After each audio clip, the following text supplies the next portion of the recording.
I hear this loud bang followed by a sploosh.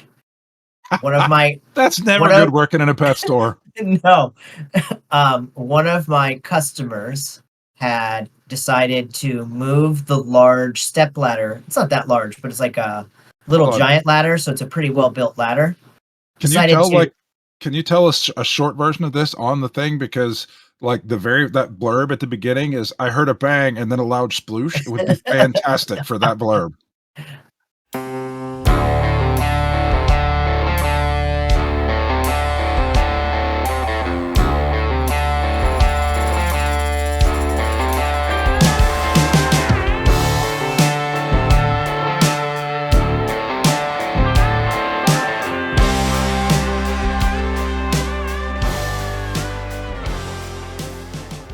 All right, welcome in, ladies and gentlemen, boys and girls. It's the On the Button podcast. This is episode 7. 7? 7. Somebody check me. I'm I don't pretty know, 7, 8, 6, one of those. 7. It's a new episode, guys. Welcome in. How you doing? I'm doing doing fantastic. great. Excellent. It would have been better if we'd done this last night, but no. Wow. We had to go have some emergencies and not show up, and Something, having a job, something. You'll get over Oh my it. god! I gotta pay that mortgage, baby. Those checks gotta clear. I was gonna say those Star Wars Unlimited cards aren't gonna buy themselves, and they aren't free. So just saying. All right. Well, welcome in, guys. It's been a busy couple of weeks. I ran away, especially. Yeah. I ran away to the Minnesota Regional and did a whole big stream for a couple days up there, which was a lot of fun.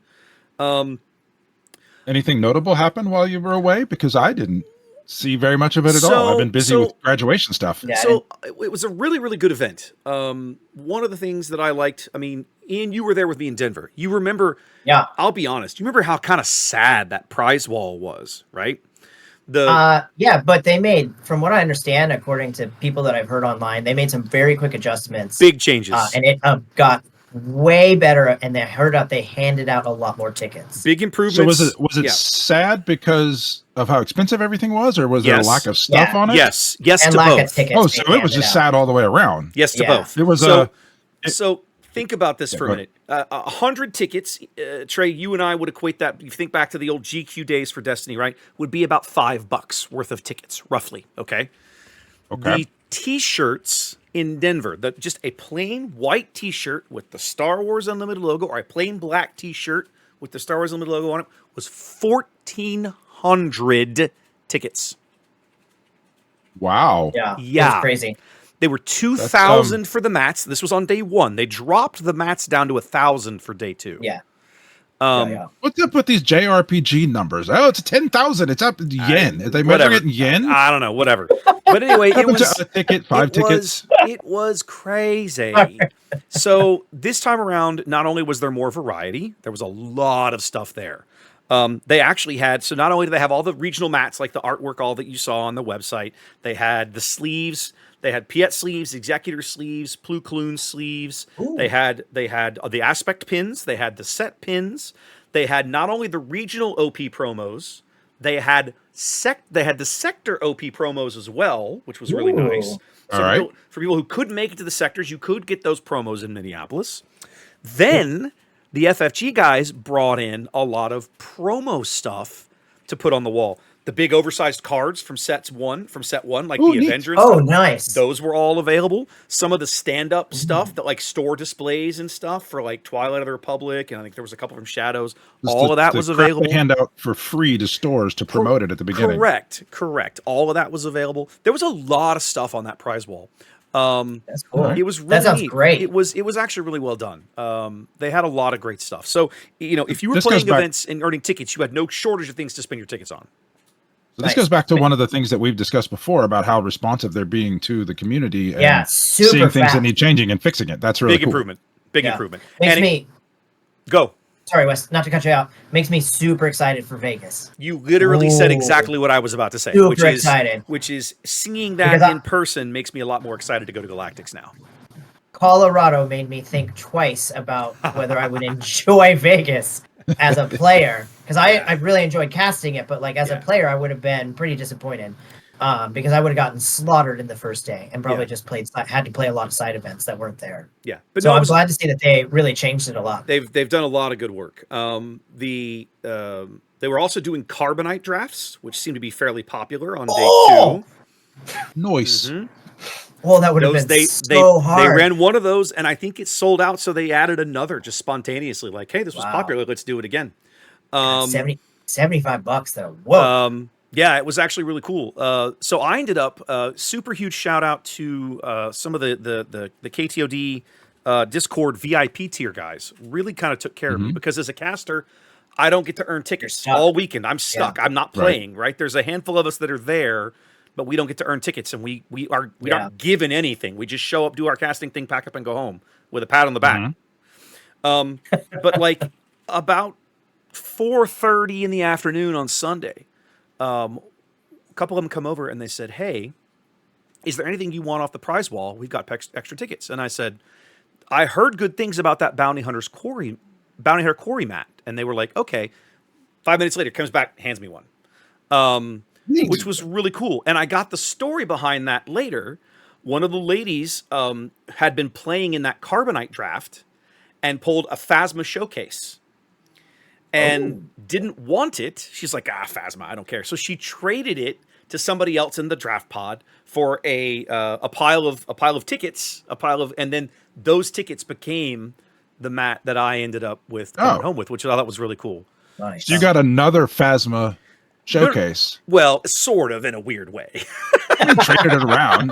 And it's when they talk about sports, and they talk about trades in sports, like this team gave up this and this for this, and then they fill it out with everything. They gave up this one player, even though I saw that mat in person. I would have traded it for a fast. Yeah, that's a great looking mat. It's a great mat. I was glad I picked that one.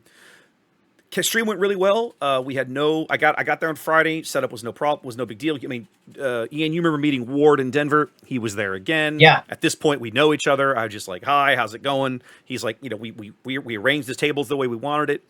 I did all my setup on Saturday. Did you miss your cable guy? I did. Cool thing happened though, right? I was in the middle of setup, and a couple of guys showed up early for the judge meeting. And they were like, "Hey, can we help you at all?" And I was like, "Nice. You want to pull cables? You want to pull cables?" So literally, they're over there rolling out HDMI cables. I'm like, "Yeah, let's go." So that was really nice. I got them to run the cables for me. Nice. And then by 4:00 Friday, everything was like functional, like no problems. I did a couple of tests. I uploaded some stuff off the hotspot to check the speed. We were great. Saturday was rock solid. I had no tech issues at all. We did the full, basically 11 hours end-to-end stream without a break, without a failure, without a Discord, an OBS crash, nothing.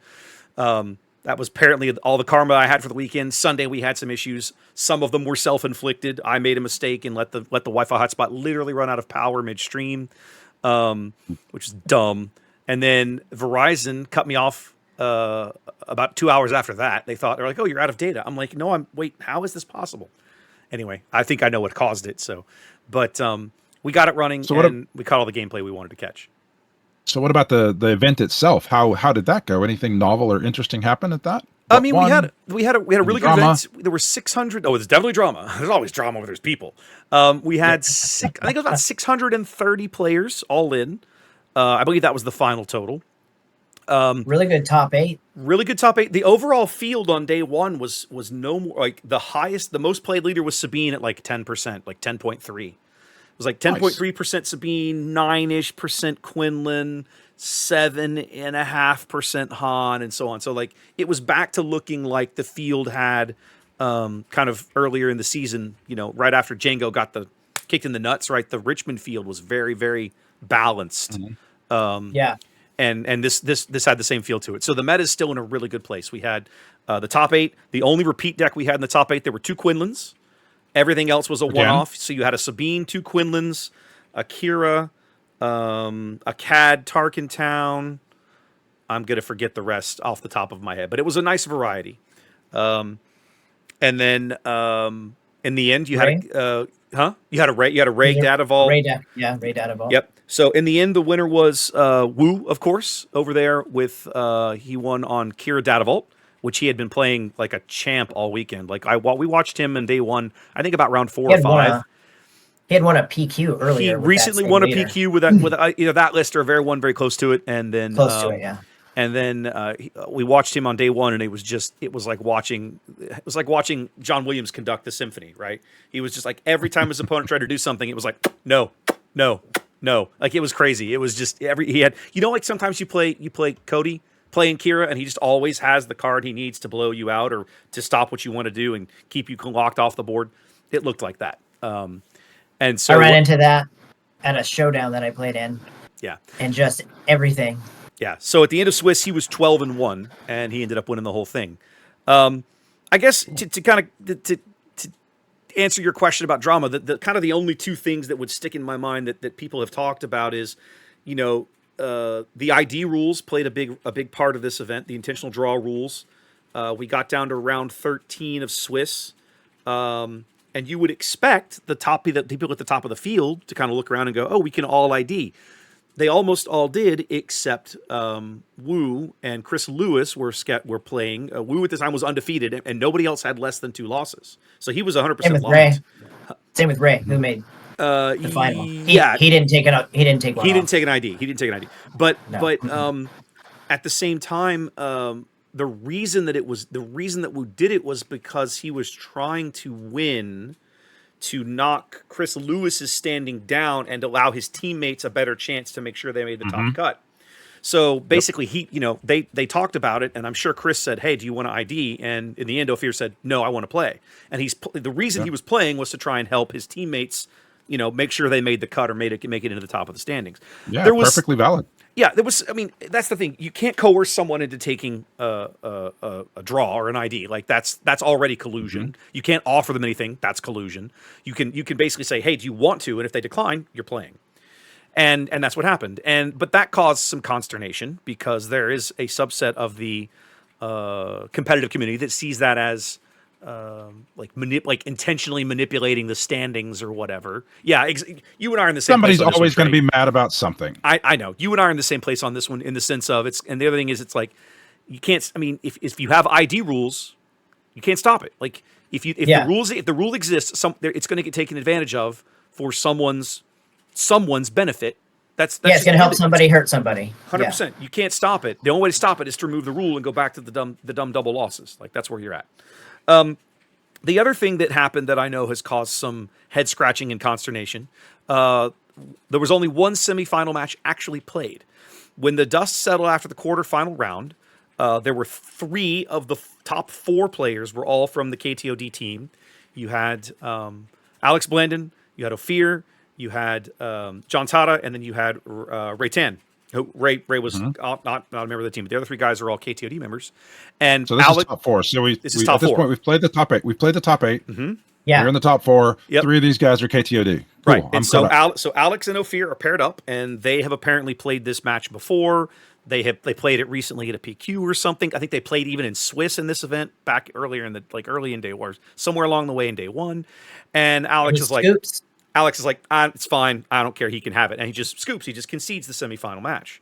Now, again, that's totally legal. The rules allow for concessions. You can't stop him. His opponent's not allowed to refuse. It's a unilateral decision, and he doesn't have to explain himself. But man, a lot of people really upset by that. Okay. I don't love it. Why? I mean, personally, I'll tell you, my personal opinion is that if you should have to play it out. You're in a top 8, right? It's like you have a chance for the finals. I think you should play it out. And the other thing is, the only person I feel bad for is the person who he beat to go into top 8. Don't you get different prizes for top 4 than you do for top 8? Slightly, but it's like the mat, instead of saying top 8, the mat says top 4. So it's the same mat or the same promo card. It just says top 4 instead of top 8. Like, I don't know. So he got some, even though he scooped in the top 4, he still got something for winning the top 8. I mean, that does not convince me otherwise, but it's not like it was an even wash on prizes. Theoretically, the top 4 stuff is somehow more valuable, I guess, because it's rare. Oh yeah, it is. But definitely, because there's half as much. Sure, but is it? Yeah. So Ian, you're not alone, right? There's a lot of folks that feel that way, that feel like the match should have been played. Yeah, I mean, again, it's I'm new to this, right? I've only been playing for this. I've played in a few store showdowns, which are very small.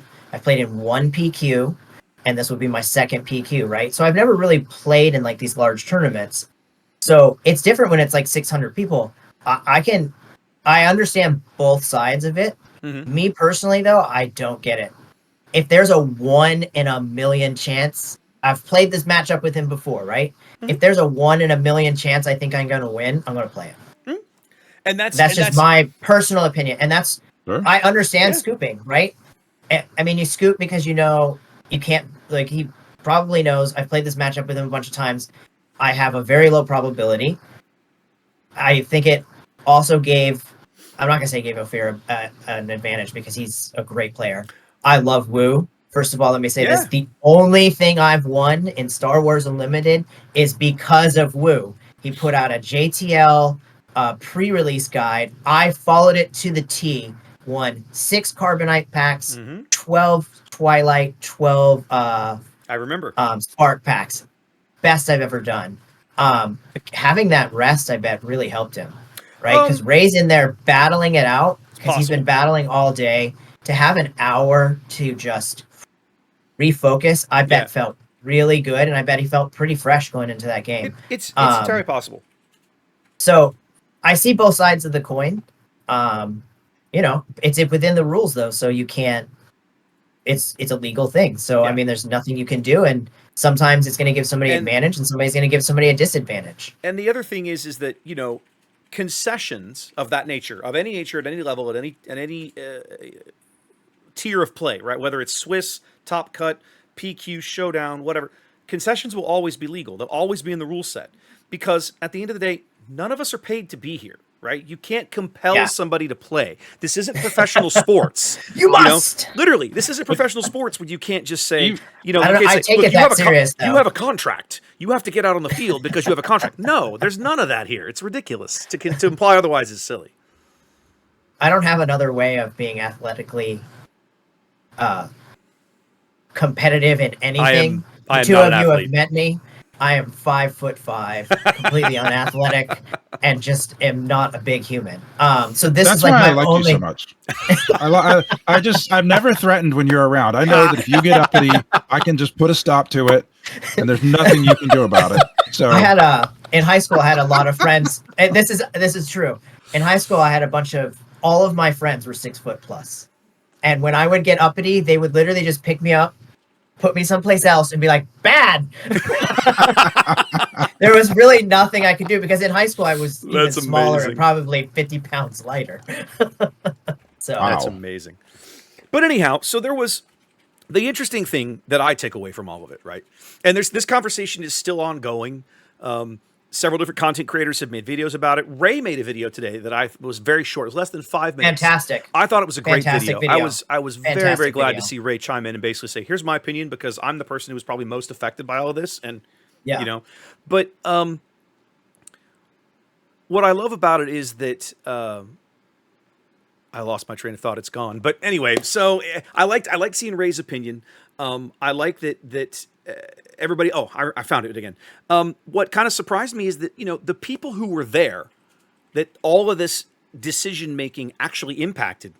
Like nobody seemed upset, right? Nobody cared. I didn't see that's anybody. literally everything in the world always, though. Like the people I who are know. involved in something, the world is full of people who get offended for other people. Yes, like I didn't If see. you want to have something to say about it, put some skin in the game, and then we'll listen to you. At no point did I see someone screaming for a judge, you know, talking to a judge, talking about how all of this was horribly unfair and couldn't be allowed to happen. And nobody protested anything. Like I saw none of this. And I'm in the room, you know, sitting 20, 30 yards from these people. And it's like, I would feel like I would have said something. I feel like, I mean, of course, as a streamer, we're working with the judges to, you know, set people on the tables and they're super helpful. Like, I feel like if somebody had said something that one of the judges would have mentioned it, like, oh, by the way, you know, this was so-and-so was kind of really upset that this happened or whatever. Like, you know, but I heard none of this. So like, why are people upset on behalf of other people? I don't know. It's weird. Yeah. From what I understand is everything was within the guidelines of the tournament rules. Yeah. Yeah. So. Yeah, for sure. Anyway, great event. Looking forward to Galactics for sure. And of course, we've got some PQs coming up in here in Houston, so I'm not done streaming stuff yet. Trey's going to work the Houston PQ with me here in about 10 days or so, 2 Saturdays from now on the 7th of June. And then Ian, I will be getting slaughtered in that PQ. That's right. You're going to be there. Ian, why do you keep saying that? Are you just not? I took my deck? So I've been playing Piet Red, like basically exclusively Piet Red. I took it to a store showdown. I ran up against Han Green, slaughtered. I ran up against Kira Green, slaughtered. I ran up against Ray Green, 32 health, died. 32 health, died. 32 health, died. So can you not take a different deck? Like, you don't have to play this deck. Yeah, I'm gonna build a Quinlan deck. I've played Quinlan before, so it's probably the meta deck that does pretty well, that I'm most comfortable playing. So I've been playing that for the past 3 days. Force throws and hand destruction are still good, man. Like, that's still a solid play. So it was just I got last place in the showdown out of only 11 people. But we should release something for you to do better in showdowns. or play his Kira Green deck. I got 3 packs as a consolation prize, and I did pull a wedge showcase out of one of those packs. There you go. So I felt like I lost but won. Okay. Indeed. So what else are we going to talk about, gentlemen? What else we want to hit? I want to talk about, we all played a draft 2 nights ago. Sat next to each other. And we all sat next to each other. And I find this fascinating. I love Limited. I love drafting. I love looking through packs and making decisions. And like I want to know, I know I did this, and this is why I did this. And then I handed it to Ian. And somehow I cut blue super hard. I started taking all the blue cards, and yet Ian ended up very, very blue. So I'm like, Wes kept passing me all the blue cards. I didn't want blue. You were to my left. You were to my left. So I was giving you 2 packs worth of cards, including the first card. The first pack all went through me. All right. So we play this draft. So we go up to our local at Dragon's Lair on Tuesday, and we're going to have a draft. We ended up with 11 people, which is 11. A really weird number of people. So it was 1 pod of 11. So I randomized the seating. Wes, Ian, and I all sit next to each other. I'm sitting in one seat. Ian's to my left, and Wes is to his left. And so then we just we start drafting. You open all 3 packs. You pull your leaders. Those go right. Pack 1 goes left. Pack 2 goes right. Pack 3 goes left. So I ended up with 3 leaders, and I was actually kind of interested in. I've drafted before, quite a number of times, but I've never ended up with this kind of setup. So I had Rio, which is yellow black. I had Wedge, which is green white, and then I had Piet, which is green black. And so I wasn't sure what I wanted to do, even hero or villain, and I wanted to leave myself open.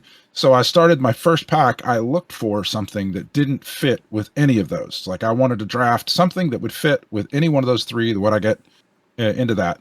So the first card that I took was the CR90 Relief Runner, which is just a blue capital ship. Yeah, so it works in green white with pilots. It works in yellow blue or yellow black with pilots, and it works with Piet.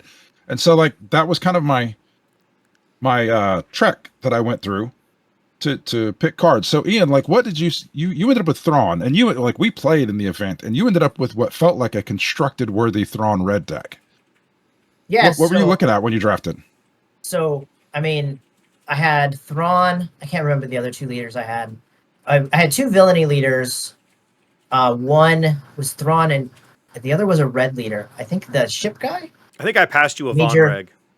Yeah, I think I made your Von Reg, right? So I was like, okay, I'm gonna play villainy, blue, red, some sort of archetype put together. I didn't get enough fighters, small level ships, that I thought I could build Von Rek. So I started taking when defeated cards, because there was a lot of red when defeated cards being passed my way. Picked up a couple of blue ones out of the first pack. I don't think I ever have a great draft deck. This was probably my strongest one. My 2 losses were against you and Anthony, and you both made, from what I understood, undefeated up going into that. Right. Into that matchup. But I didn't think I was going to win a single game. I ended up winning the draft. I went 4-0. I didn't think every game that I played was completely nail biting, down to the last moment. I feel like I beat myself versus you. By saying I wanted to take a playback. I played Katie, And all Katie has to do is claim, and she wins the game. And she like played something, and I was like, "Give me that token!" And like then I beat her. And so like it was every one of them was that close. You probably made like one mistake. So I was playing. I ended up blue and yellow, and it was almost solid yellow. But it was funny. I like after my first 3 or 4 cards, I had blue capital ships and yellow capital ships, neither of which go with Piet, who wants capital ships. So I had somehow like put myself into a place where I have all the cards for Piet, but none of them are going to work. No green at all. So I ended up with Rio, and then I ended up with like 75% yellow cards. So Rio's really good in limited. Well, I don't think Wes or I don't think we're playing yellow, right? No. I played blue-red. I played blue-red. What did you play? I ended up on Von Reg green. My leaders that I pulled, I pulled a when I opened packs, I pulled a Von Reg, a wedge, and I might have been 2 Von Regs and a wedge, I think, actually, now that I look back on it. And I ended up passing those away, and that's literally the same leader pool I ended up with. And I had never played Von Reg before. I was like, I wanted to play Von Reg. I thought I would try to pair I took his ship from you. Sorry. I thought I would try to play him with yellow, but that didn't work. I couldn't get yellow cards consistently. I'm sitting here staring at all the yellow cards you didn't get. See my point. So they're sitting in like I got past like I ended up with 4 Zygerian Starhoppers. Hey, that's really good. Ship. That's really good. They just started. They like came like, and this was not like I took them second or third. I didn't see a single one of those. Ninth, so yeah, 10th. that would have been nice. I ended up with 3 Death Space Skirmishers, which is the all-star. That's a great card. Of all the cards. That's a great card. The 3/3 flyer that taps something down. Mm-hmm. So in the end, I ended up going green, and I ended up with a couple of like an couple of MC30s, and I think I had one of the clone squadrons. I had a decent draft. Like it wasn't a terrible deck. Yeah. I ended up 2-2. One of my losses I probably could have won if I'd played a little better. Trey was catching me at the end of that game. Like I think you should have just raced him. And I was like, yeah, I probably should have. And it is what it is. Yeah, I felt like that. Like you drafted this super aggressive guy, and then I watched you get halfway through your game and feel like you were falling behind, so you switched to control briefly. Yeah, and then you couldn't race him. Right. Yeah, it was basically something. I feel like this was the first time I felt pretty solid. I had 14 when defeated. Oh, your deck was nuts, Ian. I remember that. Yeah, but it wasn't good enough. I lost to you and Anthony. You lie. That's not the deck. That's you. I want you.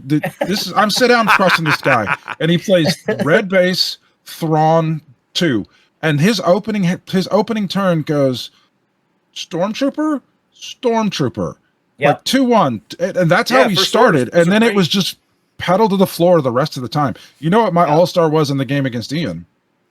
Trace Martinez. I'm looking at it now. Trace Martinez is the one. It's like the chick with the big poofy thing on her head. It's a pilot that nobody ever plays. And there are a couple of cards that I drafted that I was like, oh, I could use this pilot, and ended up never playing them as pilots. And they were all-stars for me. I didn't think I would ever play them not as pilots, but I played them every time, not as pilots. So Trace Martinez is blue. She's like for 3, but she's a 2/5. Mm-hmm. So against Ian, I was like, oh, I'll just throw this down and I will eat all of his stuff on the ground, one right after the other. And she was great at it. It was fantastic. My mistake was I thought Rio flipped on 6, not 5. You know what? That's where you screwed up against me. So I made a play and I said, shit, I want to take that back. Now, Trey has a rule. If we're playing for anything, 1 pack, 50 cents, a stick of gum, he will not help you. He will not allow you to take a play back. He will not allow you to do anything. Yeah. We're playing for money. It's prison rules. 1 shiny penny. Prison nothing. rules. It doesn't even have to be shiny, sir. So so I say I want to take that back, and he's like no, and I was like, okay, that's fine. I didn't say no. I just looked at you, and then you went, oh, never mind. Oh, I forgot. I'm sorry, I forgot who I was playing. What he said was he flipped his leader onto the ship that I should have taken out. I got to describe this. I have a ship up. No, because I can't do it without cussing.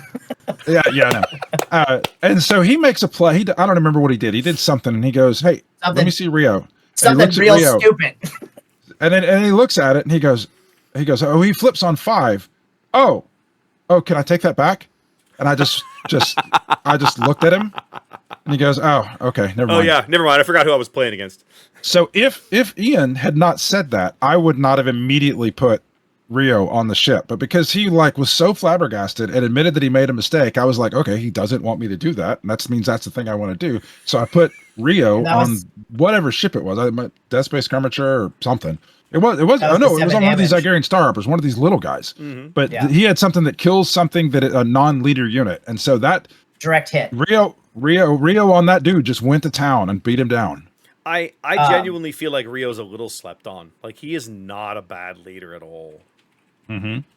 If I had hit that ship, he would have put out another ship, put Rio on that ship, and it would have been exhausted. I lost by 3 freaking health, Wes. That was hold on. 7 damage is what that cost It's not me. just if you had hit that ship. It's not hitting not hitting the ship. It's saying it out loud. It was saying it out loud. It is giving it away, not having a poker face. If you had made the mistake and then just had a poker face about it, I would have done something else, and then it wouldn't have mattered. So this just wanted to pick up my card. What I just learned there, and you hadn't played one yet, was every time I go to play Unlimited, carry a bag of pennies, and when I play Trey, put one on the table. So that we have table stakes. Oh, exactly. That's actually not a bad idea. Play for my dollar. It's probably a better idea, actually. So I want to talk more about my games. Okay. I want to talk more about my games on my cards because they're so exciting. So the next one. So after I crushed Ian and sent him home crying. No, Anthony sent me home crying this time. Anthony's deck was dumb. Oh, as a side note, I love you and Anthony's dynamic. You and Anthony's dynamic just cracks me up because Anthony and Ian I'm sure they're good friends, but they just talk smack to each other across the table. Across the room. Across the room. Just like, I'm only here. It's a lot of Anthony. Anthony's like, I'm only here to beat Ian. I'm going to beat Ian and then I'm going to leave. And then I want to send it. And Ian's like, oh, you're not going to beat me. I'm going to send you home. It's hysterical to listen to you two go at it. We've become really good friends over the last year. Awesome. Sorry. We've become really good friends over the last year, yeah.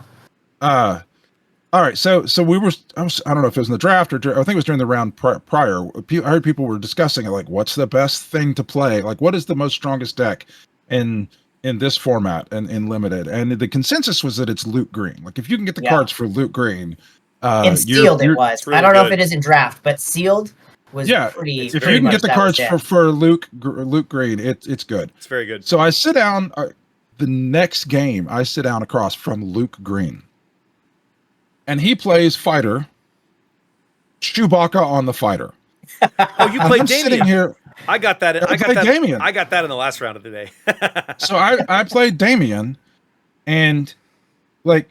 I'm sitting there staring at cards that are going to bounce his guy, and I can't now. Nope. I can't bounce this guy. I can't, I'm kind of screwed, and so I'm just going to lose. So I ended up using Rio. He only got 1 hit in with it because I used Rio and 2 Star Hoppers to take him out. It had six toughness, so I was able to kill it, and it was kind of a 2-for-2 trade. I ended up taking him out. My 2 cards for his 2 cards, and it ended up not being a terrible trade for me. But I was just like, I got to fight through this.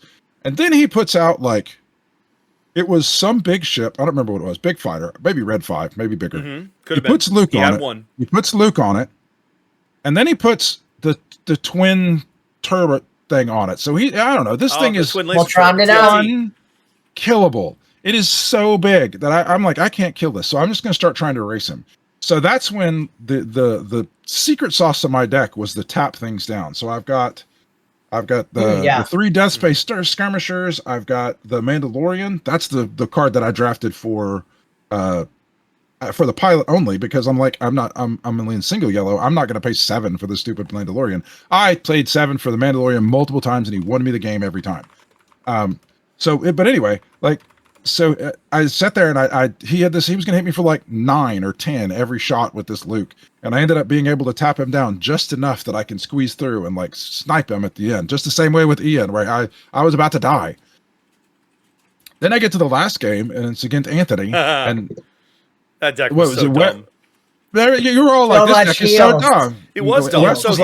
So for the audience, he had drafted Thrawn yellow.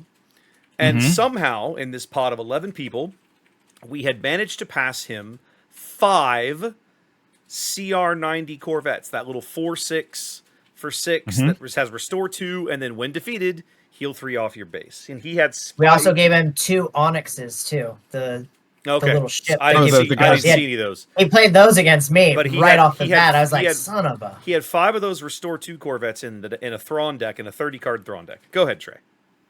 All right. That was my easiest game of the night. Like when we get to paired up, like Jackass. everybody's like, "Oh," Wes is like, "I don't know. I stopped counting after he healed 3,800 damage or whatever." Quite it was. literally, That was after he me. healed 20, I just gave up counting anymore. Right. So I sit down across from Anthony and I play, I don't know, one of these Star Hoppers because I had 4 and I drew them in every hand. And I play that. And then, like, Anthony puts some ship down and then he puts some great pilot on it. And I'm out here trying to play, what was the ground ship? No, I wanted to play a Shadow Hover Tank. So that's a, Oh, it's yeah, a on the 5/3 ground. 5/3 yellow Sentinel on dude. the Yeah, ground. That's a great Sentinel. card. Great card. So I wanted to play that, but then he plays some pilot on his ship, and I'm like, well, I can't do anything with my ship now, and he's just going to kill me. So I have to play direct hit on it. So I kill it. So I 2-for-1 him. Oh, that's wonderful. So then I get another hit in, but I didn't get to play my stupid Shadowed Hover Tank. And so then Anthony plays like another dude, and I'm like, all right, I don't I care know where about this that is guy. going. And then he plays a pilot on that, and I'm like, oh, look at that, another direct hit. Let's play that and kill his guy. So now I have run him out of cards because I'm 2-for-1ing him over and over. Finally get to play my Shadowed Hover Tank. And flip Rio onto it. Put Rio onto it. And have an and 8/8 he's Sentinel trying on the to- ground. It's huge. I have an 8/8 Sentinel on the ground. Mhm. Or not Sentinel, Saboteur, because that's what mattered. He's Sentinel and Saboteur. Oh, he is Sentinel. You're right. I'm thinking, but I Tank don't is, care the about that. tank is a Sentinel. So like now I'm squeaking through in the air, getting him hit, doing some damage in the air. I think I put a pilot on. Oh, that was one of the things. I had a ship that I actually played the Mandalorian as a pilot. So he gets the CR-90 out that's going to like keep him alive and gain all the life. He gets that. I play the Mandalorian as a pilot in space, tap that guy down. And then I attack, and then I attack. And then like the next turn, he does something and I played the Death Space Skirmisher and tap his CR-90 down so he doesn't get to attack. So then I attack with my Mandalorian to get him close, and he plays a Sentinel down on the ground. And I'm like, all right, cool. Tap my guy and kill you? And he goes, no, Sentinel. I'm like, Saboteur. Saboteur, exactly. Yeah, Saboteur, like the stuff that I like to play the aggressive decks. I'll go for the Luke Green or whatever, but like this tempo based, you get to do a bunch of stuff, but I'm going to stop you and then squeak some damage through. That this is a new type of deck for me. I really enjoyed it. Yeah, I think Rio's really solid. I ended up with too many ground units. Like half of my when Ooh. defeating units were ground units, Okay. and I Why realized does that like, matter? well, I realized like when I was playing Anthony, I was like, I have nothing to stop his CR things. Yeah. He had 3 of them out against me, and there was nothing I could do. I'm doing like 10 damage on the ground, but he's healing 6 from the air and doing 15. There was like, it was just a terrible exchange I kept making over and over again. So that wasn't the greatest draft decision in a JTL jump to Lightspeed draft. Yeah, that's all right. Going It's for going to be ground strategy. It's going to be interesting to see how well Legends drafts, right? Because I feel like JTL drafts pretty well. The best. This has been the best so far. Well, to me, Spark still is the best draft set they've published. We had so much trouble getting cards, Wes. Well, that was what we still drafted Spark back in the day, right? That's true. Yeah. They set enough cards aside at Dragon's Lair in the beginning that we drafted every single month. Now, I didn't think Twilight was all that great to draft. I actually kind of enjoyed Shadows, but a lot of people don't. But I think JTL and Spark are the 2 best draft sets for me so far. So I'm really curious to see This is how a well really Legend fun does. one to draft. I feel like you think could so. do. I feel like if you got actually, I like this one better than I like Spark because I feel like whoever got it's similar to Luke Green. Whoever got Leia in the draft, which is another common in the Spark Or draft, Boba. had an unfair advantage because once you get Leia, you grab the Rebels, and nobody else is really grabbing Rebels. You could win with something else, but Leia usually won a lot of stuff. I feel like there's a lot more valid strategies in this I one. don't know. 5 flip 4/7 Boba Fett felt pretty strong in that stuff too. I'm just saying. Especially if somebody lets you put it Boba Green together. There were bottom line pretty is awesome. the leader pool in set 1 was pretty solid, like all the way through, and then there were a lot of different ways you could slice it. I mean, Sabine, common leader, outstanding. Leia, common leader, outstanding. Boba, common leader, outstanding. Right? Like it's just so many good options. Even Tarkin in a draft is not a terrible leader. Right? It's not hard to draft Imperials. So it's a really good set to draft. I enjoyed it. So yeah, I'm looking forward to seeing how Legends drafts. We don't have too much longer. We can run with this, guys. What else do we want to hit? I don't know. Anybody got something outside of Destiny they're doing? Destiny. Anybody got somebody outside of I'm that going they're doing? to. I'm gonna get a little change jar. You got to put dollars in every time you forget the name of the game. I'm going to Lake Charles with my wife for her birthday this weekend. That should be pretty Ooh, fun. outstanding! Y'all going gambling? Yeah, we'll do a little gambling. We're going to see Seether, the alternative rock band. Yeah. from the Oh, 2000s. Seether. Yeah, I know those guys. All right. Yeah. So we're gonna go see them in concert. My wife's a big fan, and then we're gonna float around the lazy river on Saturday, drinking margaritas in the lazy That river sounds pool like they an have there. excellent Saturday. Yeah, it's gonna be so great. I'm hoping to be very sunburned when I get back. Time well spent. Time well spent. What Yeah. about you, Trey? I've been dealing Trey? with my daughter graduating. Right. Well, first I dealt with my daughter trying to kill herself. My Please don't do daughter that. is graduating. She was dumb teenagers horsing around with some friends, and she slipped and fell and cracked her head on the cement. And Oh wow! one of her friends was horseplaying and like Ow. caused her to slip and fall.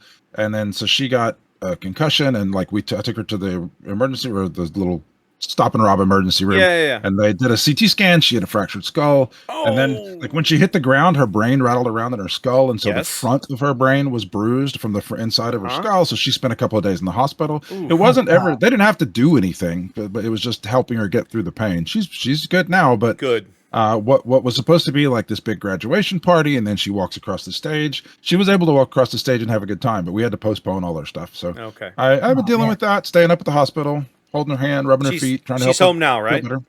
She's home. She's good. She's been hanging out. Good. She went out tonight and hung out with her friends. Good. She's not driving yet, but Okay. that was a more eventful end to her high school career. Her career being the child at home than she was really hoping for. So I got that. And speaking of concerts, like a couple of weeks, my wife and I and some friends are going to see Metallica here locally. Nice. Metallica's my favorite band of Oh. all time. Could not afford those tickets, my man. Well, you're going to spend all your money. I don't gamble, so True. I'm Yeah, not that's true. spend any money Yeah. gambling. I can spend True. it all on tickets. Yeah. Me, I've They're a great concert. I've got to keep my head What about down. you, Wes? No, I've just got to keep my head down and get my streams done and not spend too much more money so I can go to Vegas in a few weeks and have money to do things in Vegas. Oh, I'm designing a bunch of new cards. I'm super excited about it. I've gotten all Oh, into yeah, like I've seen that designing stuff. these promo cards. I Yeah. have them on Etsy. I list them on Facebook and just the art because I think they're super cool. But anyway, it's fun. I think I've done 3 or 4 so far for the new set. I got Darth Revan, I've got Avar Chris, and I got Kanan that I've done. So and a Force token. That's the 4th one. I did a Force Okay. token that I thought I was really remember cool. seeing the Force token. Okay. Awesome. Yeah, it's fun to dream this stuff up. Like I dream this picture in my head, and then I go commission somebody to do the art, Mhm. and it comes out. I like to see the thing that I had in my head created, and it's exciting. Nice. Cool. Awesome. All right, guys, we want to wrap it up here and see you guys again in a couple of weeks after we've had a PQ here in Houston. Yeah, That a good? Sounds good. Good? Awesome. All right, everybody take care, and we'll see you guys again in a couple of weeks. See you. Good luck.